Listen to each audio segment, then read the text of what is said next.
welcome back to The Rookie Reader. It has been a hot minute since I have filmed on this channel. I do have another channel called Life in Envelopes. I film on there 3 times a week regularly. Over there I share my life. I quit my teaching job and I became an Etsy seller and YouTube creator, and I share my life on that channel about running my own small business. Anywho, we're here to talk about books, and I have a handful of copies with me. So most of the books I read are either digital books or I do listen to audiobooks occasionally, all from the library. I like to get books from the library, that way they're free. And also I love digital books because I have bifocals and it's really hard for me to see regular text. So I just grabbed a few of these books from the library for visual aids, really. I think it's always fun to look at books that I've read, but I'll be inserting pictures of everything else that I've read this month. So my first 5-star read was Lessons in Chemistry by Garmus. I just cannot say enough good things about this book. This book is one of my all-time top favorites. Like, I wish there was a ranking I had that was higher than 5 stars because this book would have it. It's right up there for me with Where the Crawdads Sing. Nothing alike. These two books have nothing alike, but Where the Crawdads Sing was the book that really got me into reading for fun as an adult. And this book just evoked those strong emotions, the same kind of strong emotions that I got when I was reading Where the Crawdads Sing. So this is the story of how this brilliant chemist, her name is Elizabeth Zott, about how she went from being a chemist to the host of a cooking show, and how her unusual spin on cooking made her so unique that her following grew and grew. But she was reluctant. She didn't want to be a cooking show host. She wanted to be a chemist. And it was kind of, you get to hear about the struggle that she went through. This is in the 1960s, so you get to hear about the struggle that she went through trying to be a woman chemist in a men's world, basically, and falling in love and becoming a single mother and everything that happens in between. I feel like I can't explain it in a way that's going to make you think, oh, that sounds like a good book, because the way I just explained it doesn't sound good to me, but it's good. It is so good. At first, when I heard about this book, it was recommended by many people, and I thought, why do I want to read a book about a woman who's given up on her dream to do something like stereotypical, like a womanly activity? Why would I want to read a book like that? I like to read books about uplifting women and showing women that women can be strong and women can do anything. And that's exactly what this book is. It's not a book about a woman who's given up on her dreams. So if you like books about strong female characters, which most of my books have strong female characters, this is the book for you. I loved it, and the writing was great, and there's another mystery element to the writing too. It's not a mystery book by any means, but there is a little mystery side storyline happening that you're trying to figure out as well. Okay, so speaking of strong women, the next book I read was The Giver of Stars by Jojo Moyers. This is a small group of strong women, actually. It's mainly the story of one woman. She's from England. She marries into a wealthy family in the United States, and they're from Kentucky, like a small town in Kentucky. And she leaves her life in England thinking she's going to this great life in America, and it turns out that it's not so great. So she's unhappy, and when this opportunity comes up, this is an opportunity, this is based on a real life thing, where Eleanor Roosevelt had this program where libraries would take books to people who were living in the country. They would take library books to them to have them check out, and they would actually go back to them, pick them up, and return them to the library, all on horseback. So this woman from England, she volunteers to do this program. She's very excited about it. So it's her whole adventure of going out into these kind of dangerous areas sometimes because people aren't expecting them. People have weapons because they're, protecting their territory, and it's so interesting. And so I don't know exactly the time frame of this book. I guess I was kind of picturing early 1900s. Her father-in-law has a car, but most people get around by horses. This is a historical fiction, which I love, so if you love historical fiction, you love strong women, you love an interesting storyline, this would be a great book to read. I can't remember if I said my rating for Giver of Stars, so if I didn't, it's 5 stars. I gave it 5 stars. So my next book is also a 5-star book. It was called The Last House on the Street by Diane Chamberlain. I actually already know that I love Diane Chamberlain. I have read one of her books in the past that I really enjoyed. But The Last House on the Street is the story of, it's a kind of story that takes place in 2 different time periods. So one is taking place in modern times, one woman's telling her story from modern times, and one woman is telling her story from the 1960s. So the woman from the 1960s, her storyline is that she has decided, I think this is one of her like summers off during her college years, she's decided to participate in this effort to help Black voters register to vote. And it's kind of the story of what happens with that. There's a forbidden love there, and there's, of course, conflict and racism and a lot of issues that happened during that time in the 1960s. And then the modern time, this woman, her husband, she's an architect, she and her husband are architects. He has passed away, and she's trying to decide if she wants to keep the house that they were, like this dream house that they were building together. And it's on this like end of this street where like nobody's built yet, but there's one other house, her neighbor's house, and she's trying to uncover like the history of the land where she's building. She feels like she shouldn't build there. She has like a feeling like she shouldn't be building there, like a negative feeling. And she also has some like external factors affecting that as well. So it's just really interesting how the 2 stories come together, and there's just a lot of big like whoa moments in the book, and it is excellent. Highly recommend. 5 stars. Okay, so this next book was just like totally for fun. Absolutely loved it just for fun, because I was in a little bit of a reading slump, and I read this book and it totally got me out of a reading slump. It's called The Writing Retreat by Julia Bartz. It's not going to be for everyone. I'm just going to say that. In fact, I'm going to give you a trigger warning. There are torture scenes, which I am not a fan of. I don't enjoy watching torture scenes. I don't enjoy reading about torture scenes. But that aside, everything else about this book I absolutely loved. It was one of those kind of books when you like pick it up, you don't want to put it down, you just want to read and read and read until it's done. It was an amazing book. So the story here is there's this small group of women, I believe they're probably like in their early 20s, and they are invited to a retreat, a writing retreat at this older woman's house, and she's a very popular writer, and she's inviting them to come participate in this writing retreat. And at the writing retreat, they are expected to write a novel from beginning to end, and I think it's 4 weeks, I want to say. And then one of the girls goes missing, and then it just gets crazy from there. I can't even explain everything because it's just so crazy, but it's also so much fun. It is a fun ride, but like I said, not for everyone, but for me, it was definitely a 5-star book. Okay, the next book I read was The Change by Kristen Miller. Loved this book. I gave it 5 stars. So far, I have all 5 stars. Trust me, there are some 4 stars, but so good. So this is a book about a group of women who are going through menopause, and then as they're going through that change, their body also goes through other changes. And it almost makes them like superheroes. Like they all have these superpowers that are coming out as a result of going through menopause. So it's kind of like a witch kind of book. I don't know if they're ever called witches in here, but it's like kind of like the whole idea is like a witchy kind of thing. And I don't think I've ever read a book about witches, and it was fascinating. I really enjoyed it. It's a murder mystery. I loved that the women had superpower, and I love that the superpower came as a result of menopause, which is seen as such a negative thing, I think, in our society. Is like when menopause happens to women here, like everything dies. Like it's all bad.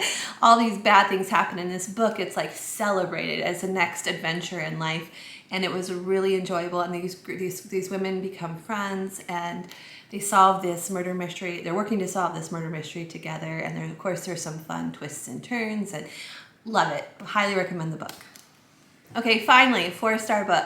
So I read the book In 5 Years by Rebecca Serle, and this was the first book that I read by her. So what happens is this woman, at the beginning of the book, this woman gets engaged and she gets knocked out, and then she wakes up 5 years later in the bed of a man that's not her boyfriend or fiance, So it's somebody else she doesn't know. She doesn't know him, and she's trying to figure out like what happened.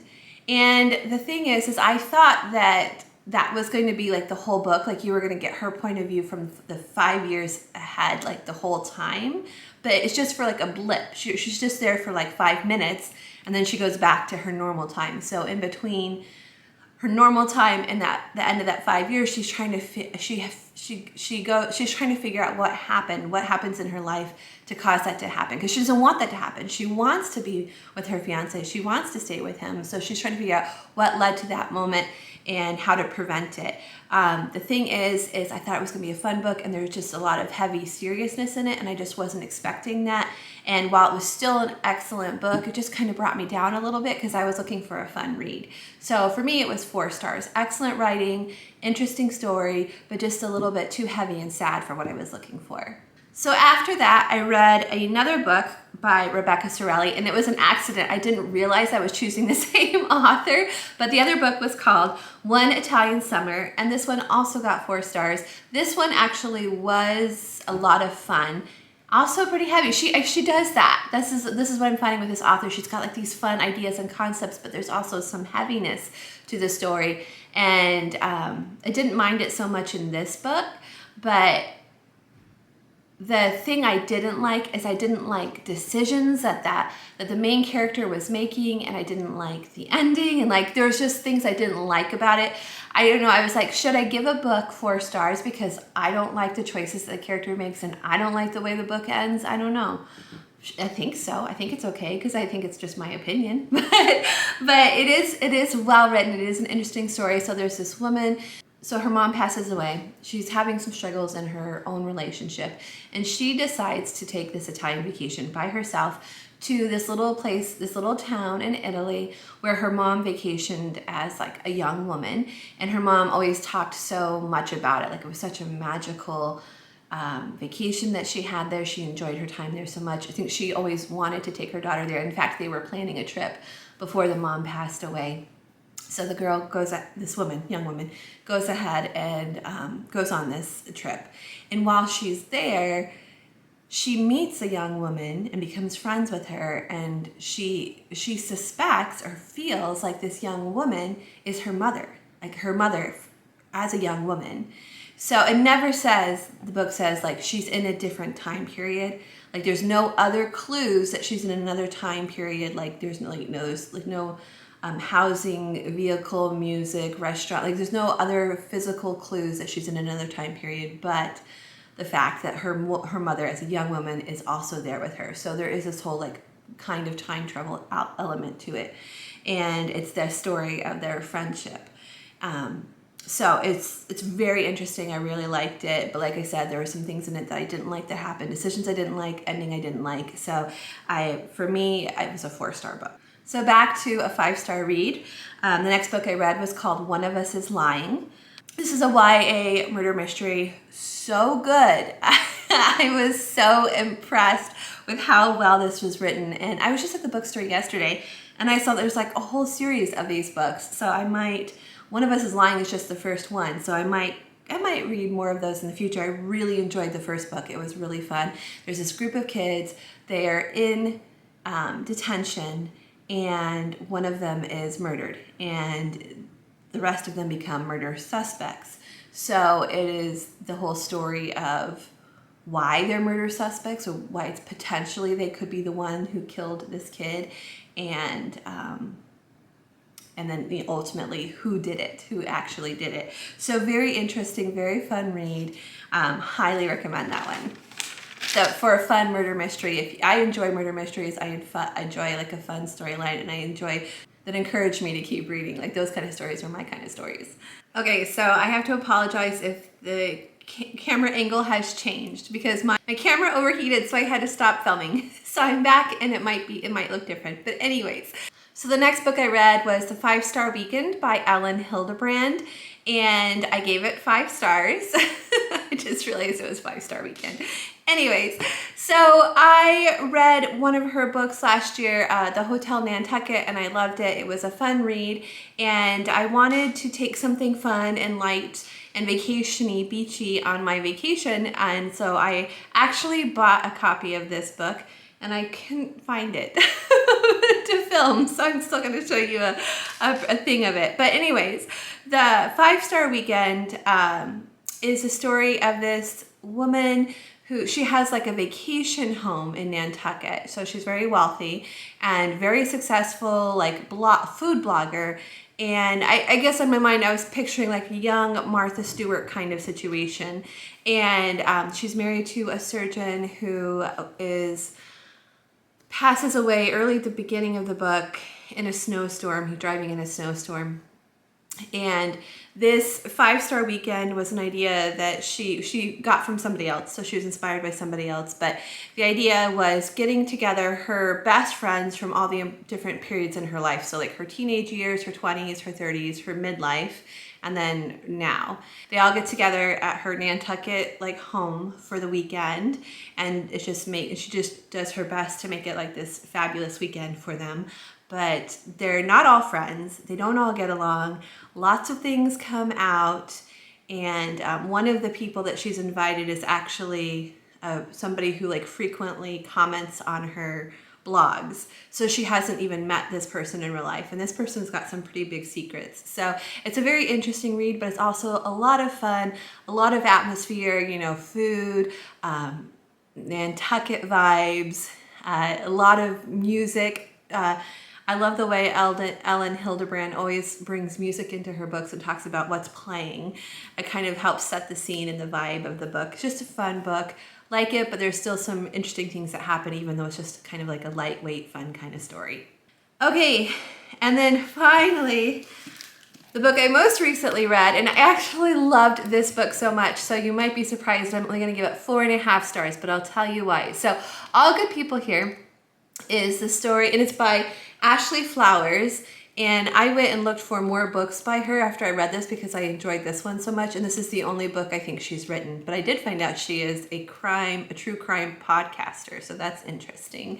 But so she wrote this book about this old murder mystery that happened, and the girl that was killed, 6-year-old girl, I think her name was January Jones, and it had those very strong like JonBenet Ramsey vibes kind of to it. She was taken from her home, found in a ditch close to her house. They never caught the murderer. They don't know who murdered her. And so this story takes place in 2 time periods again. So it's what happened back then, and then it's what's happening now. The girl who grew up across the street from her, same age, she was 6 years old at the time that January was murdered. She is now an adult, and she is a reporter. And she's back in town to help her uncle, who's like having some health issues. So she's in town to help him. And while she's there, another little girl in a town near this town is kidnapped. So she's, as a reporter, she's an investigative reporter, she's trying to figure out, she's covering that story, but she's also wondering if there's a tie between that story and the story of her friend who was murdered as a little girl. And it's that whole investigation. This was an amazing book. I could not put it down. It was so good.